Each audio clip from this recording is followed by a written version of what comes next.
Mateus 8, a partir do versículo 28. Diz assim a palavra do Senhor. Quando Jesus chegou a outra margem, a terra dos Gadarenos, 2 endemoniados foram ao seu encontro, saindo dentre os túmulos. Eles eram tão furiosos que ninguém podia passar por aquele caminho. E eis que gritaram: o que você quer conosco, filho de Deus? Você veio aqui nos atormentar antes do tempo?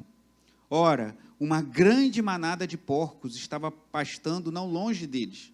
Então os demônios pediram a Jesus com insistência: se você vai nos expulsar, mande-nos para a manada de porcos.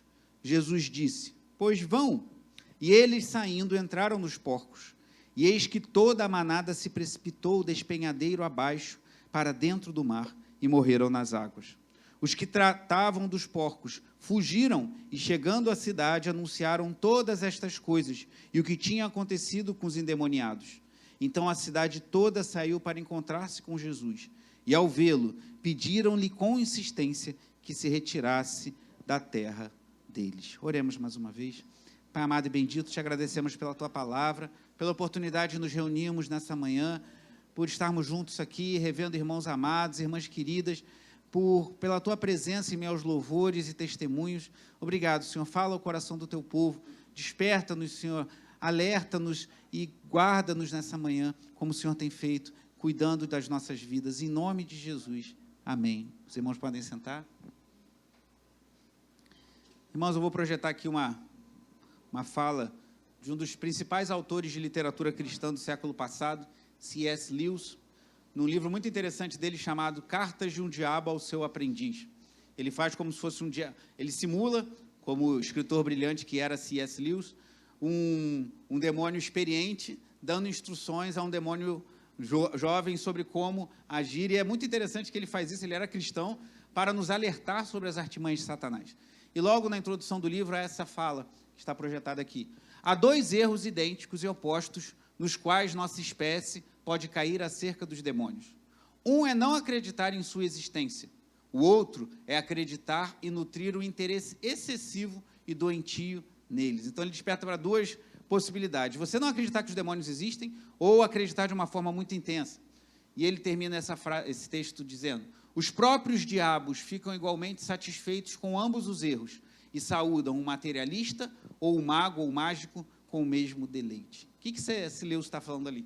Que quando nós agimos como materialista na fala dele, no termo que ele usa, descrendo na ação de demônios, descrendo que espíritos malignos existem, ou entendendo que eles não têm nenhuma ação sobre nossas vidas, os próprios demônios acham bom, porque como é que você vai combater um inimigo que para você não existe?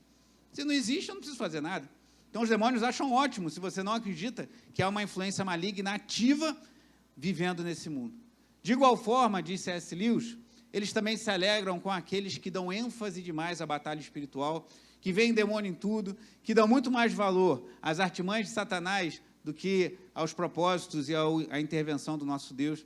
Então, os 2 extremos, adverte C.S. Lewis, nesse livro fantástico e muito inteligente, Cartas de um Diabo ao Seu Aprendiz, esses 2 extremos são perigosos.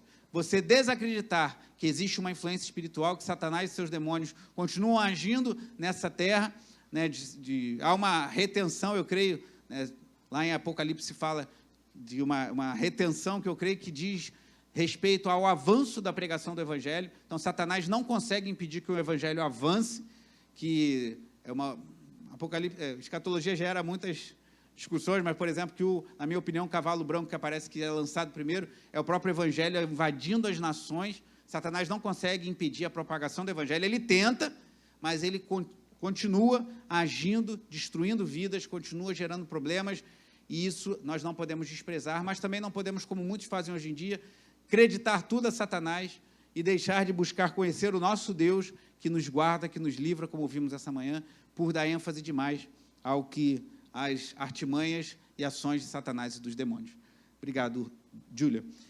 Então, com essa abertura, com essa introdução, eu gostaria de chamar a atenção para o texto que lemos, da cura, da libertação do endemoniado Gerazeno ou Gadareno. Esse texto faz parte do nosso plano de leitura bíblica do dia de hoje. Estamos lendo o Evangelho segundo Mateus, e como temos feito no plano de leitura, a gente está alternando livros do Antigo com do Novo Testamento, com uma leitura devocional. Terminamos a primeira parte de Provérbios, agora adentramos no livro 2 dos Salmos, que começa no Salmo 42, e lemos parte do Antigo, agora voltamos para o Evangelho segundo Mateus. Na sequência vamos ler o livro de Levítico, que vai ser tema das próximas aulas de Escola Bíblica Dominical, e estamos aqui, nesse momento, voltando os olhos para essa passagem, que é uma passagem muito conhecida, muito famosa, por assim dizer, dos Evangelhos, mas que gera dúvidas, e vamos nos voltar nossos olhos nessa manhã para entender um pouco do que aconteceu naquele momento. Mas para isso eu gostaria de sair de Mateus, porque, por incrível que pareça, Mateus e Lucas se detêm mais nos seus relatos, né? Lucas especialmente é muito detalhista. Mateus, como vimos na aula de semana passada, ele tem um propósito muito claro de evidenciar que Jesus Cristo é o Messias, por isso cita vários textos do Antigo Testamento. E Marcos é um evangelho mais breve, mais rápido. Possivelmente Marcos ouviu os relatos do apóstolo Pedro, que era um homem dinâmico. Então o evangelho de Marcos é um evangelho mais sucinto. Mas nesse relato em especial, Marcos descreve de forma mais detalhada do que Mateus. E para isso eu peço que você vá para Marcos capítulo 5. Embora eu tenha feito a leitura inicial em Mateus, casando com o nosso plano de leitura bíblica, eu queria expor o texto de Marcos 5, que dá em maiores detalhes esse episódio. Mateus fala que eram 2 endemoniados. Marcos fala que era um endemoniado. Talvez pense, há uma contradição nos evangelhos. Eu creio que não.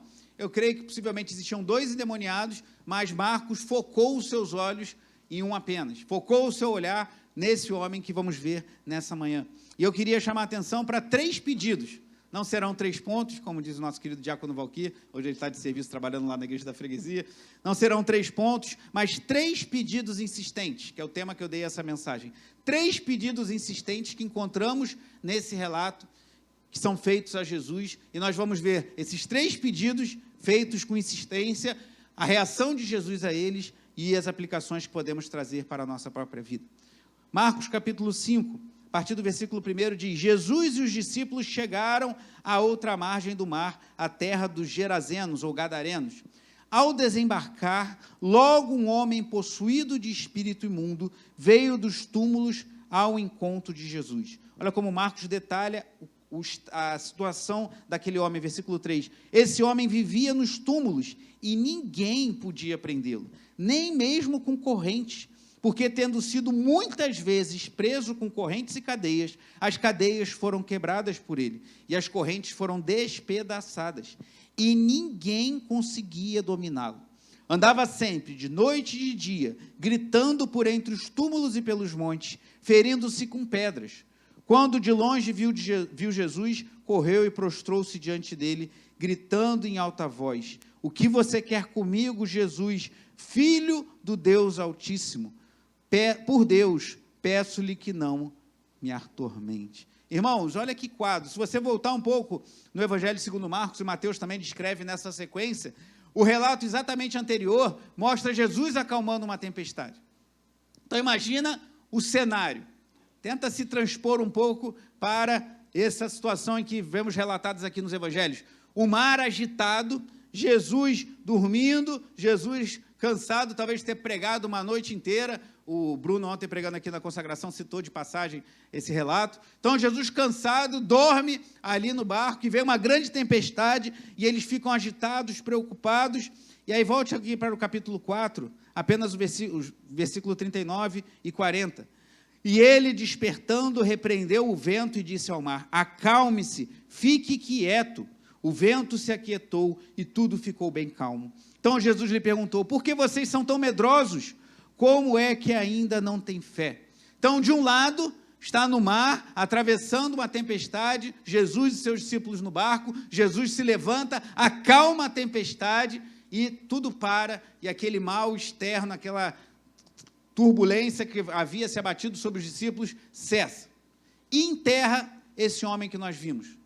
Um homem endemoniado, um homem que ninguém podia prendê-lo, um homem que tentaram prender com cadeias, tentaram conter aquele homem muitas vezes, e diz o texto que lemos que as cadeias foram quebradas, as correntes despedaçadas, ninguém conseguia dominar aquele homem. Feria-se, andava pelos túmulos, pelos montes, gritando.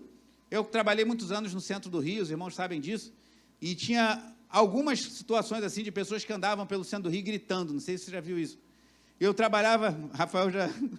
E aí eu trabalhava, acho que no 11º andar de um prédio, que depois veio até desabar, eu já não trabalhava mais lá, nem o escritório que eu trabalhava funcionava mais lá, infelizmente. Prédio, edifício Liberdade, na Avenida 13 de Maio, 44, ruiu, caiu totalmente, uma tragédia. Mas eu ainda estava trabalhando lá no 11º andar, às vezes lá do 11º andar a gente ouvia os berros daquele homem andando pela 13 de Maio, andando pelo Largo da Carioca, andando ali pela Avenida Almirante Barroso, gritando e andando. E as pessoas já sabiam, quem era estranho, né, não estava acostumado a andar no centro da cidade, ficava até assustado. Mas quem já morava, ele fica aí andando para cima, para baixo, gritando. Que coisa assustadora. Então, de um lado, um barco pequeno, com alguns discípulos, Jesus, uma tempestade é contida pelo Senhor. Do outro lado, um homem tomado por demônios, destruindo tudo, ninguém conseguia contê-lo, gritando, andando pelos túmulos, numa situação miserável. E aí Jesus e os seus apóstolos chegam à praia e esse encontro acontece. E o que vai acontecer daqui em diante? Como vimos, versículo 7, gritando em alta voz, disse: o que você quer comigo, Jesus, filho do Deus Altíssimo? Por Deus, peço-lhe que não me atormente. Mas quem estava atormentado ali era o homem. Então essa fala podemos atribuir tranquilamente aos demônios. E aqui eu aprendo alguma coisa importante. Os demônios podem dizer que Jesus é o Filho do Deus Altíssimo. E os demônios podem dizer por Deus. Então tem pessoas que acham que qualquer um que fale em nome de Deus, ou qualquer um que fale coisas espirituais, necessariamente é da parte do Senhor. Não seja ingênuo, não seja tolo. Certo é que lá em João fala que todo aquele que confessa que Jesus Cristo veio em carne, esse é do Senhor. Aquele que não confessa, esse é o espírito do anticristo. Se você falar um demônio, não vai poder falar que Jesus Cristo veio em carne. Mas ele pode dizer, como vimos aqui, que Jesus é o Filho do Deus Altíssimo. E até falar do nome de Deus. Então não seja ingênuo, meu irmão, minha irmã. Porque Satanás pode se travestir até de anjo de luz, diz a palavra lá numa das epístolas do apóstolo Paulo. Pode se travestir como anjo de luz para enganar. E o próprio Senhor Jesus, lá em Mateus 24, fala que surgirão falsos cristos e falsos profetas que, se possível, enganariam até os eleitos. Então, sinais podem ser feitos por demônios, falas religiosas podem ser feitas por demônios. Lá em Apocalipse, quando fala das duas bestas, uma que emerge do mar e uma que emerge da terra, e entendemos que é o anticristo e o falso profeta, quando fala do falso profeta, fala que ele terá aparência de cordeiro, mas voz de dragão. O que é isso? Uma aparência de religião, mas no seu discurso, você identifica que ali é um mensageiro de Satanás, é um falso profeta. Então, cuidado, irmãos. Cuidado, inclusive, com o que você ouve na internet. Há muita coisa boa no YouTube, aí, há muita coisa legal, mas há muitos falsos profetas. Há muitos homens que estão interessados somente em dinheiro, em visibilidade, e falam toda sorte de aberração. Esses dias eu vi um homem que é um herege, né, um homem que fala barbaridades da fé cristã, e dando lições sobre a igreja, falando um monte de coisa. Eu falei, meu Deus, um incauto ouve esse cara, acha que ele está falando coisa interessante, e falando um monte de besteira. Cuidado! O diabo também tem os seus seguidores no YouTube. Talvez se o endemoniado gadareno vivesse em nossos dias e tivesse um canal de YouTube, ia ter muito crente curtindo lá e seguindo ele. Olha que legal, ele fala tão bem. Porque o diabo pode falar: Jesus, Filho do Deus Altíssimo, por Deus, peço-te que não me atormente. Então, esteja alerta. Mas como eu vou ficar alerta contra as artimanhas de Satanás? Como eu vou saber se aquele youtuber não é um gadareno arrumadinho com um ring light, né, aquele negócio que bota para fazer luz na frente? Como é que eu vou saber que se não é um falso profeta? Com uma boa produção na internet, você precisa orar e precisa conhecer a palavra de Deus. Não há outro caminho para não sermos enganados pelos falsos profetas dos nossos dias, que são muitos, se não conhecermos a verdadeira palavra e buscarmos a Deus em oração. Alguém disse, eu lembro que o pastor Roberto usou essa ilustração que eu acho muito feliz, que perguntaram uma vez a um homem que trabalhava com falsificação de notas: como é que você consegue saber que uma nota é falsa? Existem tantos tipos de falsificação. Você tem que estudar todos, você tem que estudar todos os tipos de falsificação, todas as falsificações possíveis. E ele respondeu: não, eu estudo muito a verdadeira. Eu conheço muito bem a nota verdadeira. Então, quando vem uma nota um pouco diferente da verdadeira, eu identifico que sei que é falsa. Não preciso estudar todas as falsificações em detalhes, eu preciso conhecer muito bem a verdadeira. Então, nós precisamos conhecer muito bem a fé verdadeira, a sã doutrina. Claro, vamos conhecer também as distorções para nos prepararmos para a batalha, para tarefa apologética de defesa da fé, mas o que precisamos é conhecer muito bem a doutrina, a palavra de Deus, que conhecendo a palavra de Deus, quando vier um diabo falando do nome de Jesus, falando de Deus, mas falando aquilo que Deus não disse, nós vamos discernir, estaremos, sei que essa palavra é um pouco polêmica hoje, vacinados para identificar aquilo que não procede do Senhor, porque não se iluda, não seja ingênuo, nem todo aquele que fala em nome de Deus, de fato, está falando da parte de Deus. Mas o diabo chegou, mas por que logo que Jesus, o texto diz, no versículo 6, que quando de longe viu Jesus, correu e prostrou-se diante dele. Por que isso aconteceu? O versículo 8 nos revela. Ele disse isto porque Jesus tinha dito a ele, espírito imundo, saia. Você entendeu? Está conseguindo seguir a sequência das cenas desse relato? O texto diz que, no versículo 6, de longe viu Jesus e correu para encontrar com ele. E o versículo 8 diz que Jesus já tinha dito, espírito imundo saia desse homem. Jesus ainda não tinha estado junto daquele homem. Jesus não estava perto dele, Jesus estava muito longe, mas lá de longe, Jesus já sabia que aquele endemoniado estava possuído por uma legião de demônios, e lá de longe, Jesus, com a autoridade da sua palavra, determinou que aqueles demônios saíssem. E aqui eu aprendo que Jesus não precisa estar exatamente no lugar para que algo aconteça. Ele dá uma palavra de ordem e as coisas acontecem. Jesus, talvez lá do barco, assim que botou seus pés santos naquela praia, já falou que aqueles demônios saíssem daquele homem, e o demônio obedeceu e correu e prostrou-se, dominando aquele homem aos pés de Jesus. Versículo 9. Então Jesus lhe perguntou, qual é o seu nome? Ele respondeu, Legião é o meu nome porque somos muitos. Legião era um destacamento do exército romano com milhares de soldados. Isso aqui, irmãos, não valida você fazer entrevista de demônios. Tem gente que fala, a gente tem que ficar entrevistando o demônio porque Jesus fez isso. Não, Jesus nessa ocasião agiu dessa forma e ele não ficou entrevistando o demônio. Eu creio que Jesus perguntou isso para ressaltar que aquele homem estava possuído de uma grande quantidade de demônios.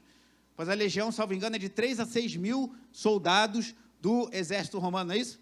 6 mil, podendo chegar a 6 mil estudiosos, falam de 3 a 6 mil soldados de um destacamento romano. Então, queria dizer que aquele homem estava possuído por muitos espíritos malignos. Não era para Jesus ficar batendo papo com o demônio. Mas aí vem o primeiro pedido. Lembra que eu falei que são 3 pedidos insistentes que eu gostaria de destacar nessa noite com os irmãos.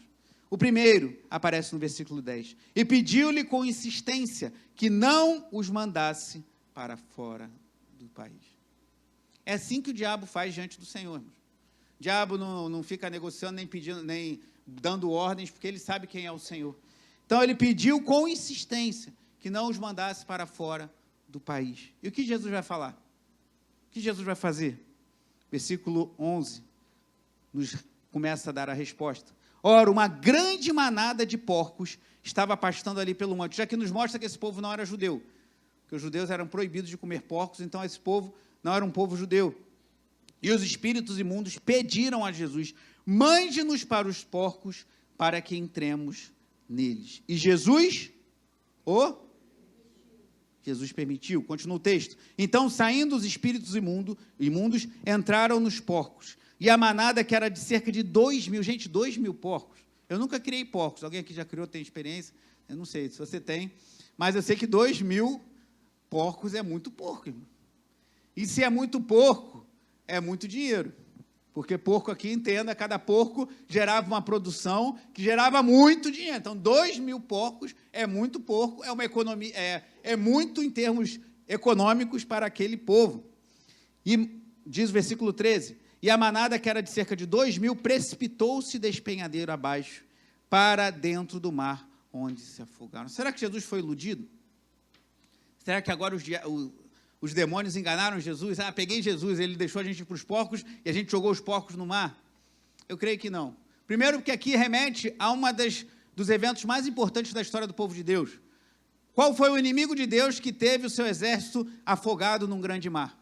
Lembre-se dessa história?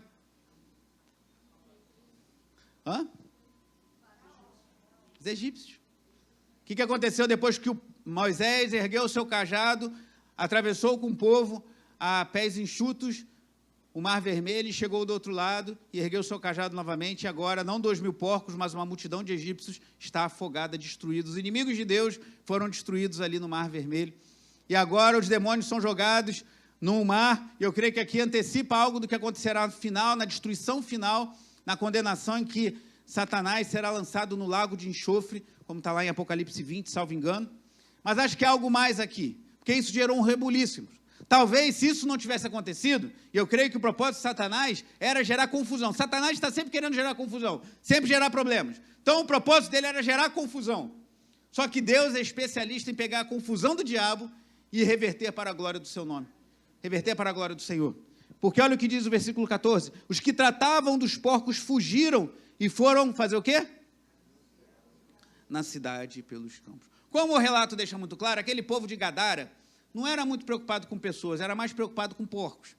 Então, se Jesus tivesse simplesmente libertado aquele homem, talvez ele ia falar, uau, que impressionante. Esse homem aí, ninguém conseguia contê-lo, ninguém conseguia segurá-lo. Ele está bem? Ah, tá bom, deixa ele aí, vamos voltar a cuidar dos porcos. Mas quando tocou no bolso, quando tocou na economia do povo, quando tocou naquilo que gerava recursos, quando mexeu nos meus 2.000 porquinhos, aí ele foi falar para todo mundo. E o nome de Jesus foi divulgado nas cidades e nos campos. Você entende? Satanás, eu creio que quis entrar nos porcos para gerar confusão. O que Jesus fez? Pegou a confusão de Satanás e fez com que aquele relato fosse anunciado em toda a região. Jesus foi glorificado. É isso que Deus faz. Ele fala, meu Deus, por que isso está acontecendo na minha vida? Por que está tudo acontecendo do jeito que eu não imaginava? Por que isso está se conduzindo? Se você confia e descansa no Senhor, creia que Ele usará isso de alguma forma para que o seu nome seja glorificado. Não o seu nem o meu, o nome dele. E diz o versículo 14 ainda na segunda parte. Então o povo saiu para ver o que tinha acontecido. Então, primeira das 3 petições insistentes. Os demônios pedem para os porcos e Jesus, ok, permite. Eu acho que os demônios acharam que iam gerar um problema para Jesus, mas os demônios conseguiram com isso gerar publicidade e fazer com que aquela libertação extraordinária, impactante daquele homem, fosse conhecida de pessoas nas cidades e nos campos. Versículo 15. Aproximando-se de Jesus, viram o endemoniado, o que antes estava dominado pela legião, assentado, vestido e em perfeito juízo, e temeram. Esses homens estariam lá se os porcos não tivessem mortos? Não estariam nada. Podia até falar, aquele endemoniado que ficava andando lá na praia, lá nos sepulcros, ele foi libertado, tá bom, uma vida que segue, me dá aí o meu torresminho, que eu estou doido para comer, vamos seguir a vida. Mas quando mexeu nos porcos, os homens foram lá e viram a transformação extraordinária, a libertação marcante que Jesus operou na vida daquele homem. E aí vem o versículo 16, os que haviam presenciado os fatos, contaram-lhe o que tinha acontecido ao endemoniado, e também falaram a respeito dos... Essa parte é importante. E aí vem a segunda petição insistente no versículo 17. E começaram a pedir com insistência que Jesus se retirasse da terra deles. Que gente boa, né, irmão? Se Jesus, num evento, destruiu 2.000 porcos, só na praia, se ele entrar na casa, vai acabar com a minha colheita, vai acabar com tudo. Não, pode, mas ele libertou um homem. Mas vamos ouvir que esse homem tem a dizer, não quero saber não. Com insistência, o senhor pode ir embora. Gente, olha a oportunidade que esses homens tinham. O Filho de Deus, o Messias encarnado, Deus Emanuel, estava diante deles, libertou um homem cativo de uma legião de demônios, e eles estão preocupados com porcos, e pedem insistentemente, vai embora. O coração humano é muito duro, irmão. A gente é muito difícil. E é o que Jesus fala, versículo 18. Quando Jesus estava entrando no barco, aquele que antes, possuído pelos demônios, pediu com insistência que Jesus o deixasse ficar com ele. Só um pouquinho, que esse é o terceiro pedido. Então, o segundo pedido. Primeiro, os demônios que estavam no homem pedem que sejam levados aos porcos, Jesus permite. O segundo pedido, o povo da região pede que Jesus vá embora e Jesus assente, Jesus vai embora. E o terceiro pedido não é dos demônios que estavam no homem, mas o terceiro pedido é do homem em quem estavam os demônios. Então, primeiro pedido, os demônios que estavam no homem. Segundo, Jesus, ok, aceita. Segundo pedido, o povo daquele homem. Jesus, vai embora. Jesus, ok, entrou no barco e está indo embora. Chegamos ao terceiro pedido, que lemos ainda no versículo 17, no 18. Aquele que antes estava possuído pelos demônios pediu com insistência. Observe que os 3 pedidos foram feitos com insistência, relata Marcos, que Jesus o deixasse ficar com ele. Jesus, porém, não o permitiu. Gente, tem hora que Deus dá um nó na nossa cabeça. Jesus disse sim para os demônios. Jesus disse sim para aquele povo ímpio. para aquele povo materialista, para aquele povo que estava mais preocupado com os porcos do que com o homem, e para o homem que queria ir com Jesus. O que esse homem queria era entrar no barco e seguir Jesus. Ele estava disposto a deixar sua terra, deixar sua parentela, deixar tudo e seguir Jesus. E Jesus responde a ele com um sonoro não.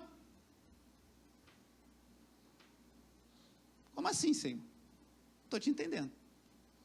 O Senhor diz sim para demônio, diz sim para aquele povo, e diz não para o homem que você acabou de libertar? Como assim?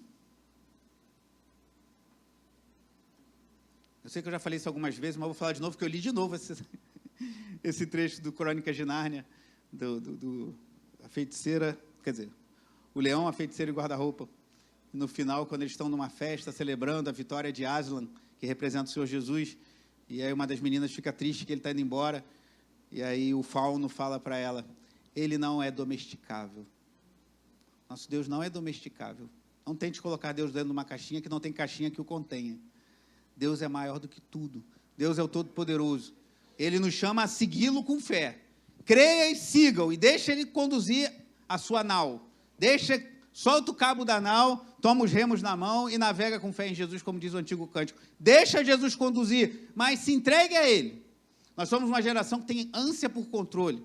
O Excel é uma bênção, né, Rafael? Rafael transita bem com o Excel. Que maravilha fazermos planilhas, fazer tudo direitinho. Lucas e Lavínia também pilotam muito bem essa parte de controles. Isso é muito bom, nos ajuda bastante. Mas no reino de Deus não tem Excel, porque a gente não controla. Quem controla é Ele. E por vezes Ele faz coisas que a gente não entende. O Senhor deu sim para os demônios, deu sim para o povo, foi embora. E deu não para o endemoniado. Imagina a frustração daquele homem. Tendo passado anos a fio, escravo de demônios, tendo passado anos a fio, oprimido, sem poder viver a sua vida, e agora Jesus vira para ele e fala não. Como vimos aqui, no versículo 19, que continua assim. Ao contrário, ordenou-lhe. Jesus não pediu. Jesus não falou, vamos conversar? Não, deu uma ordem. Qual foi a ordem? Vá para a sua casa e para os seus parentes e conte-lhes tudo o que o Senhor fez por você e como teve compaixão de você. Então ele foi e começou a proclamar em Decápolis tudo o que Jesus lhe tinha feito e todos se admiravam. Aí começa a ficar mais claro o não de Deus. Decápolis é o quê? Deca, 10. Polis, cidade, 10 cidades. Aquele homem, dizem, se tornou um grande missionário. Alguns que sugerem que ele até se tornou um bispo da igreja. Isso não temos como confirmar, mas uma coisa podemos confirmar porque está no texto. Aquele homem recebeu um não de Jesus para falar de Jesus a outras pessoas. Se ele tivesse ouvido o sim de Jesus, ele seria um ali auxiliar na comitiva apostólica, mas ele foi talvez o primeiro missionário cristão da história. O não de Jesus fez com que aquele homem fosse para 10 cidades anunciar que Jesus Cristo é o Senhor. Anunciar o que Deus havia feito por ele. E o texto termina dizendo que todos se admiravam. O que aprendo desse relato, irmãos? Para refletirmos. Jesus, por vezes, vai fazer coisas que você não vai entender. Se você ainda está numa de querer entender e achar que Deus tem que te dar satisfação de tudo, abandone isso hoje. Ele é Deus, Ele é o Senhor. E a nossa geração tem perdido muito das coisas de Deus em querer controlar coisas que nós não controlamos.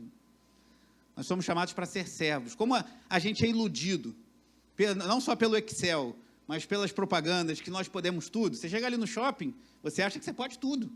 Você pode comprar um celular novo, você não tem dinheiro. Eu, pelo menos, não tenho. Se você tiver, tudo bem, vai lá e compra, mas eu não tenho. Mas se você olhar pelas propagandas, você acha que você pode tudo.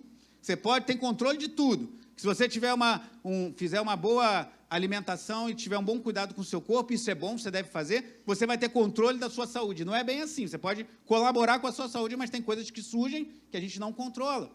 Se você tiver tudo esquematizado na sua vida financeira, você vai ter controle sobre suas finanças. É bom ter uma organização financeira, mas a gente não controla tudo. Quem poderia imaginar uma pandemia no ano de 2020? Quem poderia imaginar catástrofes naturais que nos abatem, ou uma crise, ou uma perda pessoal que talvez você tenha enfrentado? A gente não controla. Então, não somos chamados a sermos controladores, mas sermos servos dependentes de um Deus que controla todas as coisas. Então, Jesus falou, não, você não vai comigo. Mas Jesus mandou que ele falasse tudo que Deus havia feito por ele. E ele fez isso. E em Decápolis, em 10 cidades, foi proclamado o nome de Jesus. Alguns entendem que isso foi crucial para depois, isso aqui, irmãos, estão no ministério de Jesus ainda. Jesus, depois de alguns anos, é preso, é crucificado, ressurge dentre os mortos, ainda passa um período aqui com os apóstolos, sobe aos céus, os apóstolos ficam ali, Atos capítulo 1, Atos capítulo 2, a descida do Espírito Santo. Jesus, em Atos 1, fala que eles pregassem ali em Judéia, Samaria, até os confins da terra, e aí eles foram. Atos capítulo 8 fala que teve uma perseguição sobre a igreja, e a igreja se dispersou, e aí, possivelmente, lá na frente, chegaram missionários cristãos lá em Decápolis. E talvez tenham falado, Jesus Cristo, ele operou sinais e maravilhas, e ele morreu, ele foi morto, mas ele ressuscitou dentre os mortos, ele subiu aos céus, e ele enviou o Espírito Santo junto com o Pai, foi enviado o Espírito Santo, e esse Espírito Santo tem nos capacitado a pregar o Evangelho, e talvez tenham ouvido de alguns, Jesus, o Nazareno, eu sei, eu conheço ele. Como você conhece ele? Porque teve um homem que foi liberto por ele, lá na praia, e veio aqui e falou para a gente, agora conta o restante da história, porque a gente já está pronto para ouvir. Entende essa estratégia de Deus? Mas para isso aquele homem teve que ouvir um não de Jesus. Então não despreze, não procure entender, controlar os caminhos de Deus, que Deus é incontrolável, ele não é domesticável, como nos ensina o mesmo C.S. Lewis, lá nas Crônicas de Nárnia. Renda-se ao Senhor, deixa Deus trabalhar. Entenda que por vezes você não vai entender nada. Mas o Senhor diz assim, sim para aquilo e não para mim. Mas confie. Deixa Ele conduzir a nau da sua vida, solta o cabo, navega com fé em Jesus. Porque se o propósito da sua vida for glorificar o nome de Deus, e você pedir isso, pode deixar que Ele vai fazer. Como eu não sei, irmãos. Porque eu não sei nem como Ele vai fazer na minha vida, como é que eu vou falar como Ele vai fazer na sua? Mas eu sei que Ele é poderoso para fazer. E aquele homem que recebeu o não de Jesus, proclamou Jesus e talvez tenha preparado o terreno para que o Evangelho chegasse naquela região não judaica, naquela região gentia. Aprendemos também, como vimos no início, na citação de C.S. Lewis, que não podemos dar crédito demais ao diabo. Tem gente que está muito mais preocupada em ler livros que são ditos cristãos, mas são muito mais livros ocultistas, e ouvir pregadores que falam muito mais de suas revelações, que muitas vezes vieram da sua cabeça, do que em ouvir boas pregações e conhecer a palavra de Deus. Esse caminho não é bom. Conheça a doutrina, conheça a palavra de Deus, e a palavra de Deus vai te dar suporte para resistir às investidas de Satanás. Não faça não fique deslumbrado com as artimanhas do diabo, mas também não despreze a sua existência. Não despreze que ele continua agindo hoje. Ontem uma irmã falava no final do jejum algo que me tocou muito. Essa irmã testemunhava que no carnaval uma amiga muito próxima, cristã, mulher de Deus, morreu e houve o sepultamento no meio do carnaval e ela foi ao sepultamento. E ela indo para o sepultamento tinha um bloco. E ela começou a reclamar com Jesus. Posso falar com você, né, Lia? Você não tem problema, né? Lia tem problema de falar? Tem não, né? A Lia compartilhava com a gente no jejum ontem. Ela começou a reclamar com Jesus. Jesus, eu quero ir lá. A tua serva fiel viveu a vida inteira honrando ao Senhor, uma mulher de Deus, eu quero ir lá participar do sepultamento desses ímpios aqui, um bloco gigante aqui na minha frente, eu não consigo chegar. E disse que Deus falou ao coração dela, mais ou menos assim, né, Lia? Eu tenho povo nesse lugar, tem pessoas que estão no meio desse bloco que são minhas, mais ou menos isso, né? Mandou parar e falar. Então tem gente que hoje não tem o privilégio que o diácono Zé Paulo falava muito bem, que eu e você estamos tendo, de estar na presença de Jesus, no meio dessa confusão que é o carnaval. Mas tem pessoas lá que, assim como esse endemoniado, precisam ser libertos da influência de demônios. É assim como Jesus foi lá, não estou dizendo você pular carnaval, pelo amor de Deus, né? Aí chega aqui quinta-feira, irmão, pastor, eu fui no baile que você falou que eu cheguei. Estou falando isso não. Estou falando que tem gente lá que precisa ser liberto. Vai não, você está querendo pular carnaval, cuidado. Cuidado com essa história de no bloco pregar a palavra de Deus, que quem pula carnaval está dando largos pulos, não para o céu, mas para o inferno. Cuidado. Mas podem ter pessoas lá que precisam ser libertas, como esse Gerazeno, Gadareno foi. Que Deus pode querer usar a sua vida mesmo. Mas aquele ali vive se cortando, vive gritando, vive nos túmulos. Mas o mesmo Jesus teve poder para libertar esse Gadareno, tem poder para libertar hoje. Ele libertou Paulinho. Ele que falou. Ele me libertou, né, Cleonice? Pagodeiro, ateu, promíscuo, todo errado, Deus alcançou a minha vida, por que Ele não pode alcançar a vida de alguém que hoje ainda está no carnaval, mas quem sabe no ano que vem estará aqui conosco, glorificando a Deus pela libertação e proclamando a Jesus em Decápolis. Deus quer libertar, irmãos. Deus quer agir, o poder ele não diminui. Então não despreze a ação dos demônios, mas não se maravilhe também achando que tudo é demônio. Nosso Deus é muito maior. Jesus chegando lá no barquinho falou, ó, espírito imundo sai. O que aconteceu? O espírito veio correndo, se prostrou aos pés de Jesus e falou, por favor, não me atormente. Esse é o Deus que nós servimos. Então não fica com medo do diabo, não, mas confie no Senhor. E creia, talvez seja um familiar seu, talvez seja um amigo seu, talvez seja um filho seu, que está dominado por demônios. Ore ao seu Senhor, liberta. E creia que Deus pode libertar. Ele agiu no passado, ele agiu hoje. Mas não tenta entender os caminhos de Deus, não. Você vai se aborrecer muito, vai ficar chateado quando Deus fizer ou não. Talvez faça como Jonas, também foi mencionado ontem, e vai tentar ir por outro caminho, mas Deus vai levantar um grande peixe, vai botar você dentro do peixe e botar no lugar que tem que ir. Faça aquilo que Deus quer e confie, pois Ele é poderoso para conduzir as nossas vidas. Amém? E esse Jesus que tem poder sobre o mal, que acalmou a tempestade, que libertou pessoas cativas de demônios, esse Jesus que tem todo o poder, que pela sua palavra, como foi dito ontem, ele na passagem da transformação em Caná da Galileia de água em vinho, ele não jogou uma substância química, ele não trabalhou na água, ele pela sua palavra, ele só falou, encham as talhas de água, e aquela água se transformou em vinho.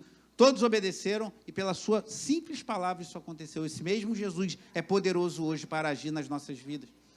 Então descanse, confie nele, saiba que ele é poderoso para libertar aqueles por quem oramos também. Mas não se deprima, não fique triste, se você ouvir um não de Deus. Às vezes o não para entrar no barco pode ser o sim para você pregar em Decápolis e preparar o terreno para que muitas pessoas se rendam a Cristo. E esse Jesus todo-poderoso, ele se entregou numa cruz. Esse Jesus com todo o poder, que podia chamar uma legião de anjos para combaterem os romanos, para humilharem os líderes religiosos que o queriam prender, para o tirarem da cruz, ele se entregou no madeiro. Como ovelha muda levada ao matadouro, ele não reclamou. E ele morreu em nosso lugar. E ele ressuscitou, e ele venceu a morte, um dia ele voltará. E é isso que vamos lembrar agora na ceia do Senhor. Os irmãos vão preparar, podem servir. Mas faça a sua oração. O que você precisa apresentar diante de Deus nesse momento? Será que você está muito deslumbrado com os demônios? Será que você está muito desligado? São dois riscos. Não fique deslumbrado com os demônios, nem fique desligado das suas ações, pois eles continuam agindo. Talvez você esteja recebendo algum não de Deus e esteja resistindo. Apresente sua vida ao Senhor.